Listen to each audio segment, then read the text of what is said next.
Ya, ini adalah penjelasan part 2. Video ini akan kita lanjutkan untuk yang ketiga. Tadi get to know your competition. Kita tahu siapa kompetitor kita, gitu ya. Ada dua cara teman-teman untuk mengetahui atau untuk menjadi intel kali ya. Kita jadi intel dulu nih supaya kita bisa tetap bersaing di bisnis. Misalnya kita punya bisnis kopi, kita bisa tetap bersaing di bisnis kopi.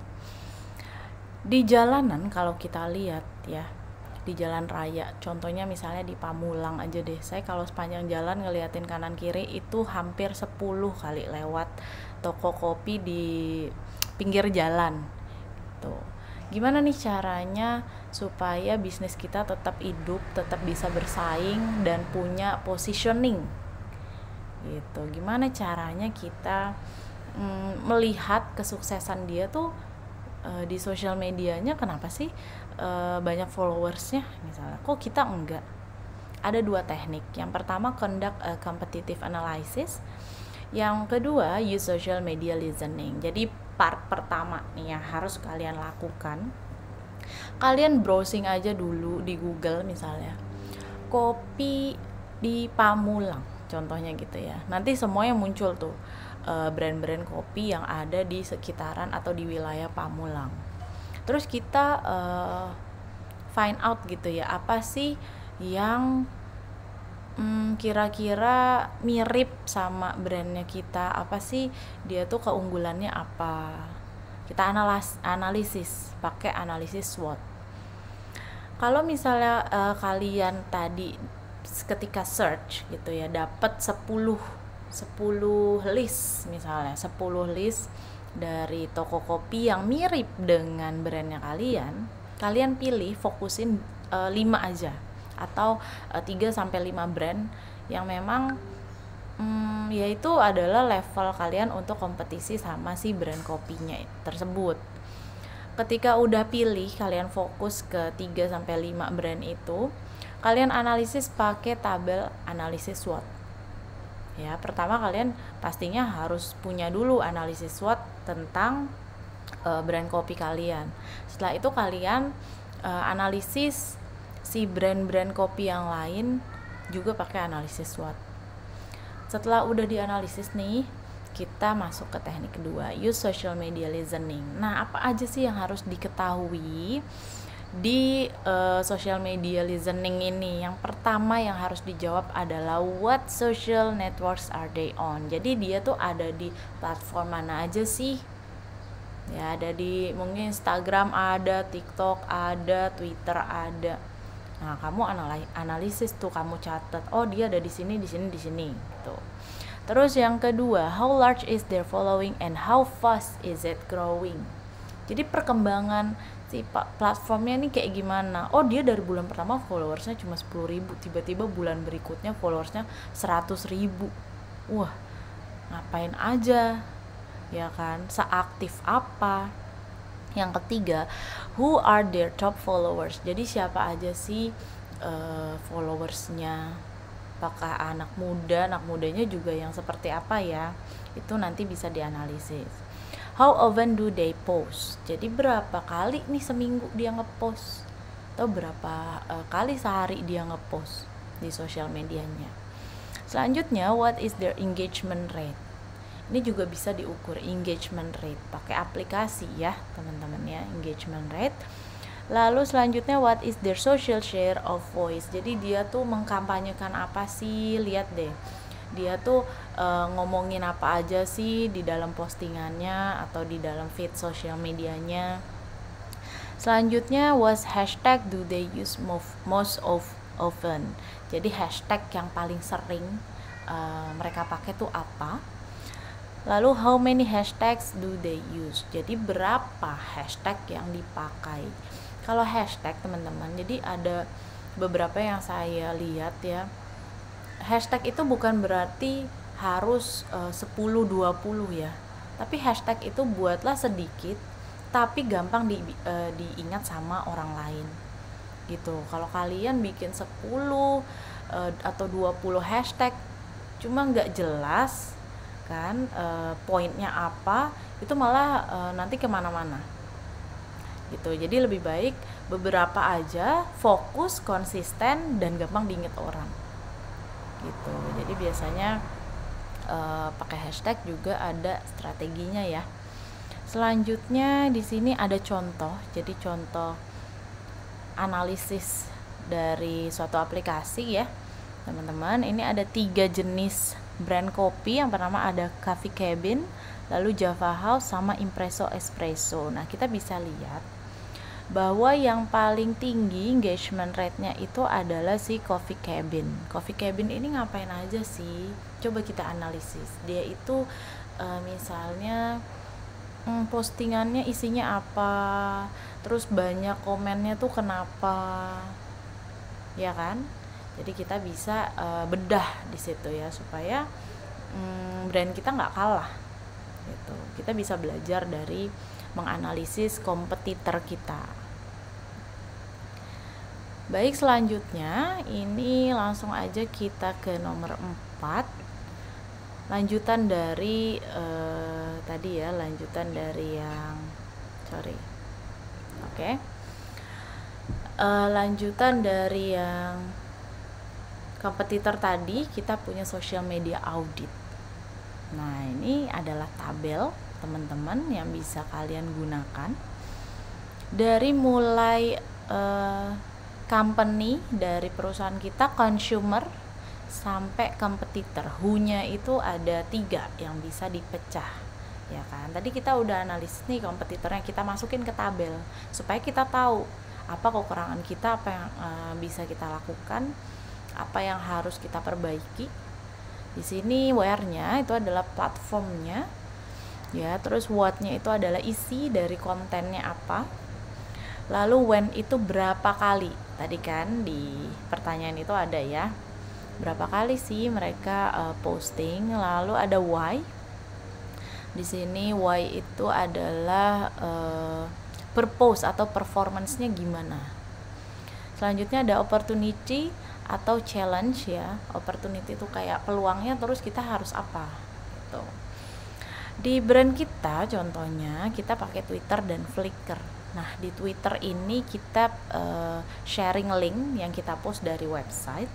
Selanjutnya kita posting itu 2 kali sehari ya, 2 tweets per day. Why-nya drive to website. Jadi supaya orang-orang yang baca itu ngeklik, sehingga dia akan diarahkan kepada website kita gitu. Nah, selanjutnya ini opportunity-nya atau peluangnya ya. Kita lihat dulu isinya. Tadi di Twitter ada teks sama link. Selanjutnya dia kontennya little likes, comment, or retweets. Jadi sedikit gitu, sedikit nih yang likes.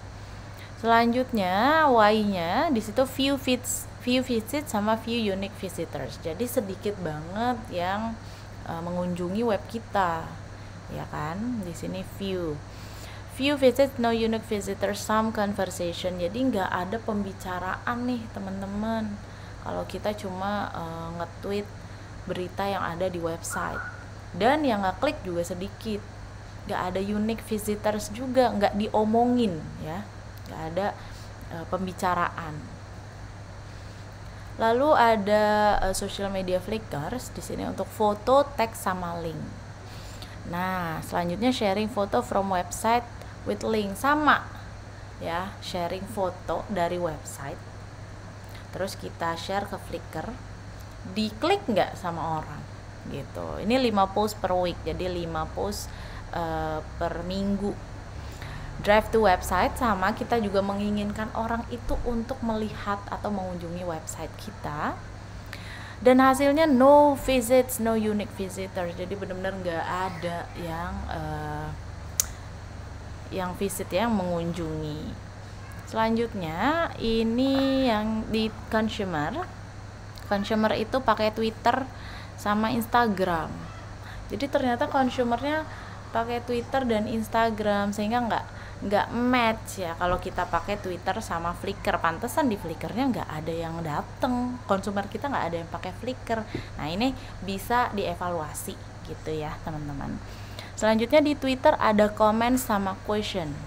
Jadi ada yang berkomentar, ada yang bertanya. Terus seeking help, ini butuh bantuan ya, negative brand experience. Jadi dia ada komplain yang tadi saya contohin ya teman-teman. Jadi saya ada komplain, saya bisa ke customer care-nya mereka yang ada di Twitter. 20 tweets per day cukup banyak, 20 tweet sehari. Karena tadi ada komplain sehingga jadi why-nya itu atau purpose-nya itu dan performance-nya negatif gitu. Nah, opportunity-nya apa? No likes, no share, negative comment. Nanti bakalan ada ditumpuk orang-orang, oh iya saya juga sama, saya juga. Nah, jadi negative comment. Gitu ya. Ini contohnya aja. Terus di Instagram itu dia nge-share atau si consumernya itu ada foto, ada teks sama ada hashtag.